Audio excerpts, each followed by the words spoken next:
Hello friends, আসসালামু আলাইকুম। সবাই কেমন আছেন? আশা করি আলহামদুলিল্লাহ সবাই অনেক অনেক ভালো আছেন।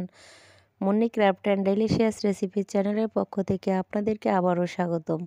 চলে আসছি নতুন একটা রেসিপি নিয়ে। শীত মানেই পিঠা, পিঠা মানেই শীতের আমেজ। আসলে শুরু হয় পিঠা দিয়েই। তো গ্রামের বাড়িতে খুবই সুন্দর সুন্দর পিঠা তৈরি করে খেলাম, খুবই মজাদার, তো সুস্বাদু। তো বন্ধুরা আমার সাথেই থাকুন, চলেন দেখে নেওয়া যাক।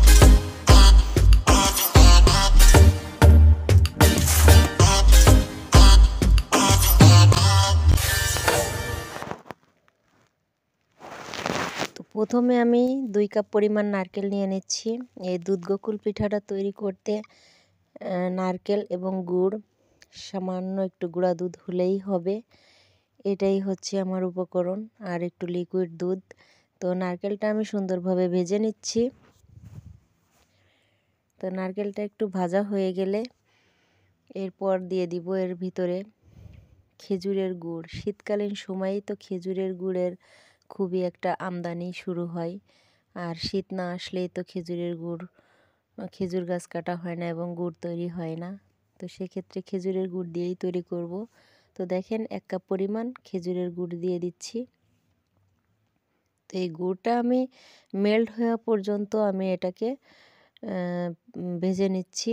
তো ভেজে নেওয়া মানে গুড়টা গলে সুন্দরভাবে একটা ডো তৈরি হয়ে যাবে। তো আসলে এই পিঠাটা ছোট বড় সকলের খুবই পছন্দ, অমৃত স্বাদের একটা পিঠা। একবার যদি ট্রাই করেন তাহলে বুঝতেই পারবেন যে অমৃত কেন বললাম। তো এটা সুস্বাদু একটা পিঠা, মানে সকলেরই একবার খেলে বারবারই তৈরি করে খেতে ইচ্ছে করবে। তো দেখেন গুড়টা আমার মেল্ট হয়ে গেল। এর সাথে একটু দিয়ে দিচ্ছি এলাচ দারচিনির গুঁড়া, একটু ফ্লেভারের জন্য। তো নেড়ে চেড়ে মিশিয়ে নিচ্ছি।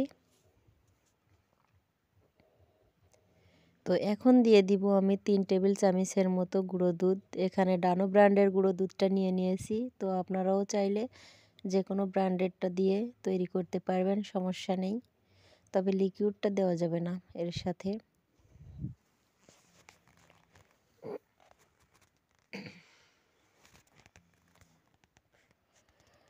তো সুন্দরভাবে নেড়েচেড়ে মিশিয়ে নিচ্ছি।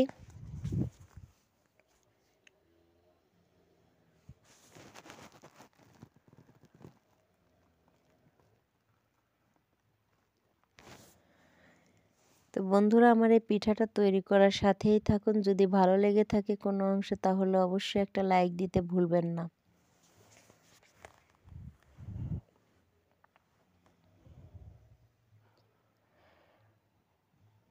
তো দেখেন আমার নামিয়ে নেওয়ার সময় হয়ে আসছে, আমি এখন নামিয়ে নিব। তো বন্ধুরা নামিয়ে নিয়ে ঠান্ডা করে ফেলছি অলরেডি। আমি একটা গোল শেপে করে নিলাম। তো এভাবে গোল গোল করে শেপ করে নিয়ে আমি সুন্দরভাবে লিচি কেটে নিয়ে নিয়েছি। তো দেখেন হয়ে গেল আমার গোকুল পিঠা তৈরি। তো এখন আরেকটা স্টেপ বাকি আছে, সেটা হচ্ছে 1.25 কাপ পরিমাণ ময়দা নিয়ে নিচ্ছি একটা বাটিতে। তো ময়দা বা আটা দিয়েই এটা করতে হবে।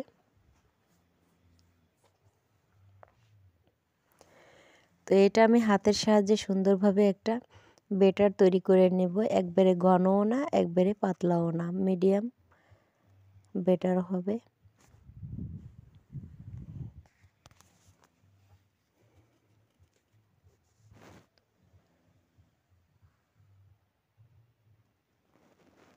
তো বন্ধুরা আটা ময়দা হলেই এই বেটারটা ভালো হবে, কারণ চাউলের গুঁড়া দিয়ে হবে না।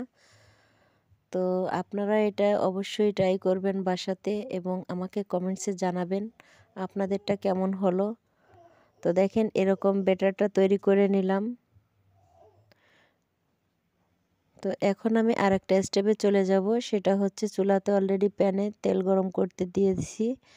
তো তেলটা গরম হয়ে গেলেই আমি লিচিগুলা কোট করে নিয়ে এর ভিতরে দিয়ে অল্প আঁচে এপিট ওপিট করে একটু লালচে করে ভেজে নিব।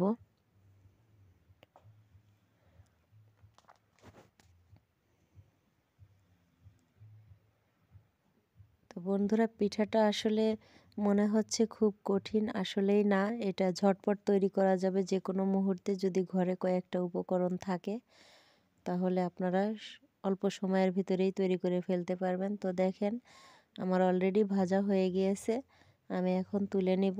তো দেখেন, অলরেডি তোলা হয়ে গেল। তো এখন আমি চুলাতে অলরেডি আবার হাফ কেজি লিকুইড দুধ আমি গরম করতে দিয়ে দিয়েছি। তো এই দুধটা জাল হয়ে গিয়েছে। এখন আমি এর সাথে যতটা মিষ্টি আপনাদের পছন্দ, ততটা পছন্দ অনুযায়ী আপনারা মিষ্টিটা দিবেন। তো আমি একটু মিষ্টি সবসময় বেশি পছন্দ করি, তো সেক্ষেত্রে আমি আবারও দিয়ে দিলাম 1.25 কাপ পরিমাণ খেজুরের গুড়। তো খেজুরের গুড়টা মেল্ট হয়ে আসা পর্যন্ত আমি জাল করব। তো দেখেন, মেল্ট হয়ে গিয়েছে। এই পর্যায়ে আমি দুধটা ঘন হয়ে আসার জন্য আমি 3 টেবিল চামচের মতো গুঁড়ো দুধ এর সাথে দিয়ে দিলাম। তো সুন্দরভাবে গাঢ় হয়ে গেল। তো এখন আমি দিয়ে দিব আমার পিঠাগুলা। তো পিঠাগুলা দেওয়ার পরে 2 থেকে 3 মিনিট চুলার পরে থাকবে।